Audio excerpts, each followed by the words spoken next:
Muy buenos días, buenas tardes, buenas noches tengan todos ustedes y sean bienvenidos a la parte número 2 del tema de la unidad número 3 en la materia de carreteras puentes.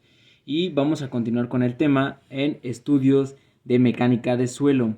Y para ello vamos a de la definición del estudio que dice la prueba de penetración estándar SPT por sus siglas en inglés. Permiten estimar la resistencia y el esfuerzo cortante del suelo mediante el número de golpes necesarios para hincar el penetrómetro estándar y obtener muestras alteradas para identificar los suelos de los sitios. Sugerencias para aplicar la técnica. Dice, en suelos cohesivos blandos no es recomendable porque la correlación con el número de golpes son poco confiables. Y dice, esta técnica de exploración es útil en suelos granulares, como lo muestra en la imagen, en los que el muestreo inalterado es casi imposible. El equipo es el penetrómetro, consiste en un tubo de acero en cuyo extremo se acopla una zapata afilada del mismo material. El tubo está cortado longitudinal para facilitar la observación y recuperación de la muestra, así como lo muestra en la imagen de a un lado. Las columnas de barras, que dice el penetrómetro se coloca en un extremo inferior de una columna de barras de acero de perforación de diámetro AW o BW. Ambos tipos son equivalentes porque tienen un peso semejante. Martinete golpeador. El penetrómetro se hinca con los impactos del martinete de 64 kilogramos a 75 centímetros de caída. La cabeza de gato es un malacate de fricción que levanta el martinete a una altura de caída con un cable de manila de 3/4. Para sostener el cable se requiere un tripié o una torre equipados con la polea. Continuando a la operación, la prueba de penetración estándar consiste en hincar el penetrómetro 45 centímetros con la masa de 64 kilogramos, dejada caer desde 75 centímetros de altura. Durante el hincado se cuenta el número de golpes que corresponden a cada uno de las tres veces de 15 centímetros. La resistencia a la penetración estándar se define como el número de golpes n para penetrar los últimos 20 centímetros de 15 centímetros a 45. En la operación del martinete debe vigilarse que su altura de caída sea constante y que el cable de manila tenga un máximo de 2 vueltas en la cabeza de gato. Una vez terminada una prueba se procede a perforar el tramo muestreado hasta alcanzar la profundidad a la que se realizará la siguiente prueba. El diámetro de perforación más recomendable es de 10 centímetros. La muestra deberá conservarse en frascos o en bolsas herméticas que mantengan constante el contenido de agua. La información de campo debe recopilarse en un registro. Y para los resultados dice las muestras alteradas. Las muestras rescatadas con el penetrómetro estándar siempre sufren distorsiones geométricas que alteran el acomodo estructural de sus partículas. Por ello solo pueden servir para identificar los suelos y para las pruebas índice que no requieran especímenes alterados. Perfil tipográfico. Las clasificaciones de campo en el suelo muestreo permiten elaborar un perfil estratigráfico del sitio que posteriormente se precisará y corregirá en laboratorio. Resistencia a la penetración. Cada una de las pruebas de penetración se representa gráficamente mediante puntos valores de n que unidos por líneas definen la variación de la resistencia a la penetración estándar con la profundidad. Interpretación de resultados. Para la interpretación de los resultados, la penetración estándar se hace siempre a partir de la relación empírica. Las correlaciones que se describen a continuación deben aplicarse con las debidas reservas, ya que se desconoce su orden de precisión y también se sabe la tendencia del signo de cada correlación. Como vemos en la tabla, las barras de perforación, la tabla 2 de correlación entre N, Q y consiste en la relación del suelo cohesivo, y la tabla 3 correlación entre las capacidades relativas de arena, números de golpes obtenidos por la SPT. Pasando a los estudios de socavación,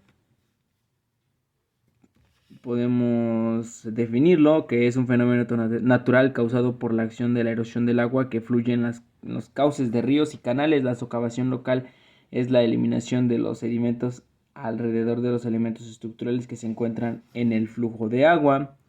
Los tipos de socavación es la socavación general, que es un fenómeno de largo plazo que podríamos llamar natural. Se da en la parte alta de las cuencas hidrográficas. La velocidad del agua y la capacidad de arrastre de la corriente es elevada.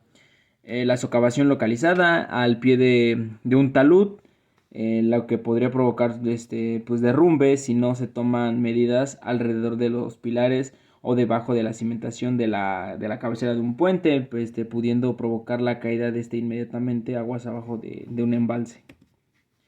Socavación en pilares consiste en la excavación de materiales que se encuentran alrededor de los pilares de un puente, lo que pueden llegar pues al colapso de la estructura. Esto ha de ser el caso, ¿no? Dependiendo la, la situación y la ubicación. Fallas en puentes. En una estadística realizada en 1976, un fallo debido a corrosión, 4 a fatiga en los materiales, 4 al viento, 5 a un diseño estructural inadecuado y 1 a los terremotos. 12 a procedimientos inadecuados de construcción, 14 fallos fueron por sobrecarga, impacto de embarcaciones, 22 por materiales defectuosos y finalmente 70 fallos fueron causados por crecidas, de los cuales 60 fueron debidos a la socavación, 46 del total por ciento. Información básica para estudios de socavación en puentes. Nos dice que para realizar el diseño de un puente y o su evaluación con relación a socavaciones se deben adelantar estudios básicos con el fin de conocer las características topográficas, hidrológicas e hidráulicas, que son los importantes para este punto. De igual manera, los estudios topográficos, que es la planificación general del estudio, se deben establecer las características de trabajo de campo en la referente a la longitud total del río, o en todo caso en donde se vaya a colocar el proyecto del puente. Generación del aviaciado longitudinal, dice se debe realizar el levantamiento altimétrico y planimétrico con poligonales cerradas sobre las orillas del río tributario, donde pues se amarrarán las secciones transversales del mismo. Tomando de las secciones transversales, el levantamiento de las secciones transversales se realiza desde aguas abajo hacia aguas arriba, cubriendo una distancia conveniente al lado y al lado de la llanura de inundaciones sobre ambos márgenes de cauce y hasta los puntos más altos de los diques. Si el puente está construido, debe contarse con los planos de construcción y hacerse el levantamiento de la estructura existente, dando especialmente énfasis en la nivelación de la losa y de los elementos de apoyo, tanto pilas como estribos. Procesamiento de la información se requiere según corresponda el medio magnético e impreso. Carteras de apoyo, de los levantamientos topográficos, cálculos de las poligonales y nivelación. Esos son cálculos muy importantes y procesamientos que tenemos que tener a la mano para todo este tipo de proyectos. Los estudios hidrológicos, dice, llevan a determinar el caudal del diseño por ser uno de los parámetros que más influyen en la sección de la abertura del puente y en la evaluación de la socavación. Características hidráulicas del río: el tipo de río, perenne, efímero, torrencial, aluvial, configuraciones del lecho en cauces aluviales en todo caso. O sea, es importante este punto. La descripción de estructuras u obras de control próximas al sitio del puente. Los puentes son tipo pues antigüedad, elevación de las rasantes del puente, orientación del puente, orientación de las pilas, dirección de las corrientes en pocas de avenidas. El cálculos hidráulicos, la determinación de parámetros hidráulicos, la velocidad, profundidad del agua, área mojada, perímetro mojado, o sea, son estudios muy importantes. Los estudios de los suelos, algo muy importante. Los estudios de los suelos pueden ser tan generales o detalles como el tipo del cauce que requiera, ríos bien definidos, con el lecho poco erosionables, requieren poco detalle de información, en tanto que ríos inestables en cauces indefinidos o trenzados requieren que se presenten la máxima atención a los estudios geológicos. Fenómenos de socavación en puentes de México. Existen puentes en México que han presentado este problema y han sufrido ciertos daños. A continuación les voy a presentar algunos casos. Por ejemplo, el puente Pijiapan, que se encuentra localizado en la carretera de Tapanatepec, en Talismán en el estado de Chiapas. El estado de Chiapas es un estado donde se presentan mucho las lluvias, entonces es el efecto que hace que el agua de los ríos se incremente un poco. De igual manera, el puente de Tonalá en el 2009 colapsó. El puente de Tonalá se encuentra en el límite entre el estado de Veracruz y el estado de Tabasco, con una longitud más de 250 metros, 7 claros y apoyado sobre 7 pilas de concreto reforzado. Ocurrió lo mismo por la elevación de las lluvias, ya que no tomaron en cuenta muchos aspectos que anteriormente se mencionaron.